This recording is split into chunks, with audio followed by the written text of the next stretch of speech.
উত্থানজনিত সমস্যা বা erectile dysfunction এবং লো টেস্টোস্টেরন বা যৌন হরমোনের পরিমাণ কমে যাওয়া।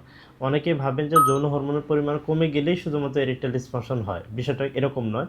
ইরেকটাইল ডিসফাংশন হলো আপনার পেনিস যদি শক্ত না হয়, সেক্ষেত্রে পেনিসে যদি ব্লাড সার্কুলেশন ঠিক মতো না হয়, সেক্ষেত্রে কিন্তু পেনিসটা শক্ত হবে না। আর টেস্টোস্টেরনের যে ব্যাপারটা থাকে, যদি কারো বয়স বৃদ্ধি হয় 40-এর পরে গিয়ে, কিংবা কারো যদি ওজন বেশি থাকে, তাদের ক্ষেত্রে দেখা যায় যে আপনার টেস্টোস্টেরন কমে যায়। আর যৌন হরমোনটা কমে গেলে যৌন ইচ্ছাটা কমে যায়, পাশাপাশি দেখা যায় ঘুমের অসুবিধা হয়, কারো ক্ষেত্রে ওজন বেড়ে যায়। তো এই ধরনের সিমটমগুলো থাকে।